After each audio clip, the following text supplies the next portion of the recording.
that one in Denver. Speaking of the West, Kevin Durant will miss, as we expected, the remainder of the Warriors series against the Rockets. After an MRI confirmed he has a strained calf. KD did not travel to Houston. Instead, he remained in the Bay Area to receive treatment. Here's his coach, Steve Kerr, with more on the injury. Our guys are they're giants, as I said last night. That's not what you said. You're paraphrasing now. I am paraphrasing. Freaking giants. They are, freaking giants. But they're champions, and I think there's an advantage to have championship experience and to have rings on your fingers.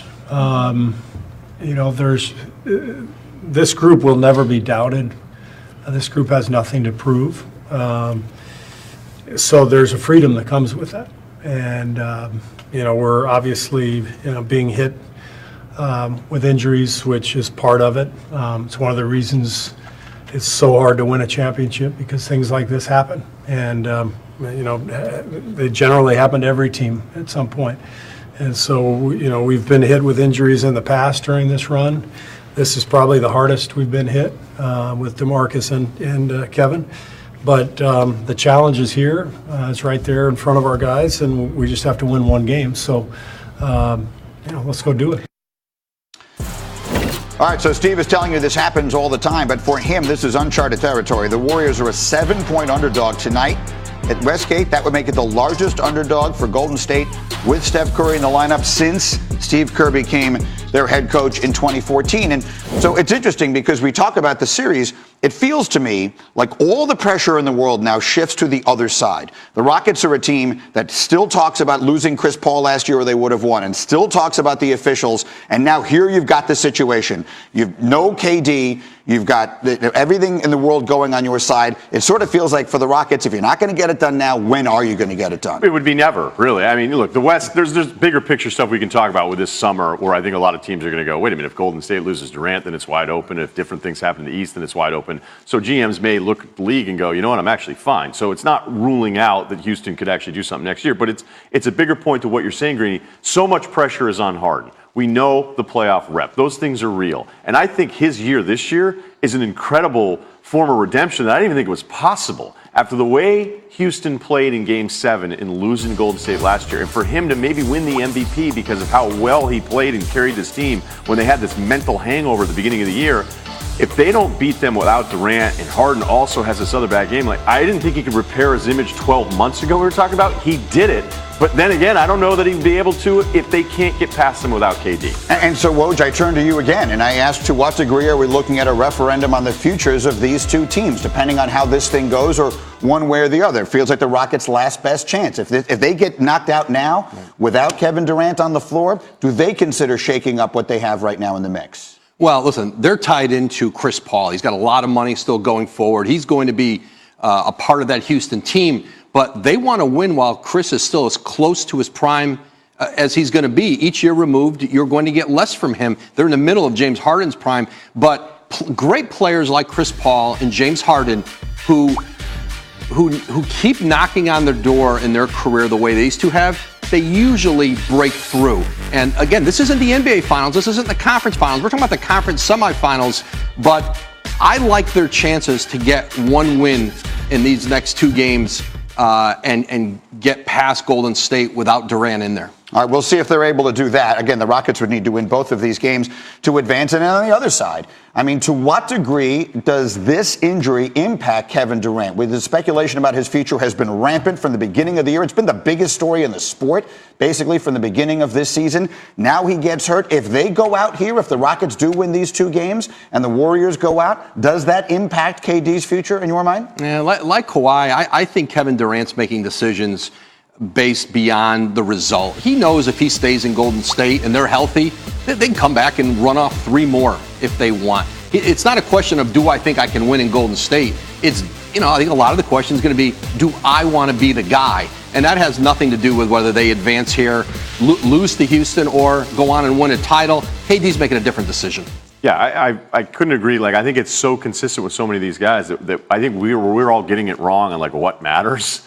And And the fact that these guys have won, Durant went there to try to figure out a way to be basketball happy, and yet he's still kind of miserable. Are you surprised, Woj, that he ended up not having as much fun with the Golden State thing, or maybe it didn't go the way, even though they've had the success, that maybe he didn't get the adulation he thought he'd get? Yeah, and it was surprising, especially after they win the championship, and he's the Finals MVP, and he spent part of that summer, clapping back at people on social media. And you want to say, Kevin, you won. You answered the questions. You don't have to defend yourself on anything. And he still kind of was doing that. And, it'll be interesting to see, what does he want? What does he value? What's important to him? And that'll be very evident in the kind of decision he makes this summer. The one thing he can do if he wants to put a smile on his face is say, at least I'm not part of the Lakers right now. Let's jump to that, because that is an abject disaster. Frank Vogel is the latest candidate to interview for the Lakers head coaching position, according to someone named Adrian Wojnarowski. Vogel flew out to L.A. on Thursday, just one day after Ty Lue reportedly rejected a Lakers offer worth 3 years and $18 million. Here's a look at Frank Vogel's resume. The last time we saw him, he was in here hosting with us for a day or two. Last stint as a head coach was in Orlando for 2 years. Before that, he led the Pacers to the playoffs 5 times. 3 of those ended in losses to LeBron and the Heat. He's also been an assistant in a bunch of different places. I want you to hear this. Last night, the NBA Countdown crew talked about what LeBron's place is in all of this Laker mess. Listen in particular to what Jalen thinks. And LeBron James committed to them 4 years. He didn't do what he was doing in Cleveland, 1 year here, 1 year there. He committed to him for 4 years. Yep, 3 and an option. You would think that they would do the same thing. To me, listen, my entire adult life, I've been in the league. I've never seen this before. Well, here's what LeBron should do. Okay, if y'all don't give me the coach I want, trade me. Oh, he should demand a trade. Yeah. Jalen Rose says, either give me the coach I want or trade me. There has been, that word trade has come up next to the name LeBron James a little bit over the last 36 hours here. And again, no one expects that to happen. I'm not suggesting we do. I know you're laughing at the very notion. But how about Jalen suggesting, look, at some point does LeBron say, what am I doing here? These are the last great years of my career, and they could be falling apart before my eyes in an organization that right now feels dysfunctional, bordering on toxic. Listen, he went to L.A. for a lot of reasons. And did he go to L.A. because Magic Johnson recruited him there? I don't think he did. I mean, he met with him on July 1. I mean, did David Griffin recruit him back to Cleveland? Well, like no more than Magic did there. He wanted to go back to Cleveland. He wanted to be in L.A. And listen, this team, when he went there, was not built to win a championship. And what a lot of this dysfunction now may mask and may protect LeBron from, because the conversation in July was headed toward who wants to play with LeBron. Are there star players who want to partner up with him? The conversation has shifted to the dysfunction of the organization, the rudderless nature of their leadership. And in some ways, LeBron is getting protected from what would have been a serious criticism if they strike out in July. It may not be as publicly on him anymore. There's so many different parts of this timeline, but the one that I think is one of the most important, if not the most important, I know everyone thinks that LeBron just sent a wish list to Magic and Pelinka last summer and said, get me these players, and those. LeBron was like, okay, this is what we're doing. Like, some of these signings were a surprise. And Pelinka and Magic were basically saying, we have this approach. We want tough guys. We want athletes to be able to run. Well, there's a reason why everybody else has put shooters around him his entire career. And despite the dysfunction and all of the things that didn't seem like it fit, the injuries are still the overriding story of their failures this year. So to ask for a trade, if it's February, I don't know if he would do it. I don't know if after this next year, if it's the exact same thing and they can't bring in another guy. I just think because of a coach 1 year in, there's no way he would ever do that. The Lakers' issue is not a coach here. And you want to listen. The roster's more important than whoever this guy is. But leadership is what's important. Who's running the organization? That's the conversation LeBron needs to be having with Jeannie Buss.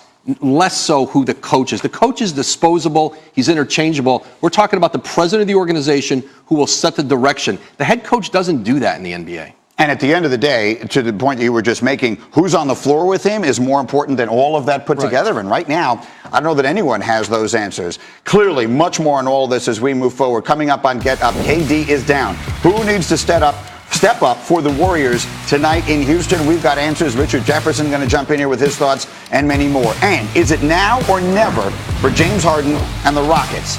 Feels like it is. All the pressure in the world on the guys wearing red. Answers as we continue. Get Up on ESPN.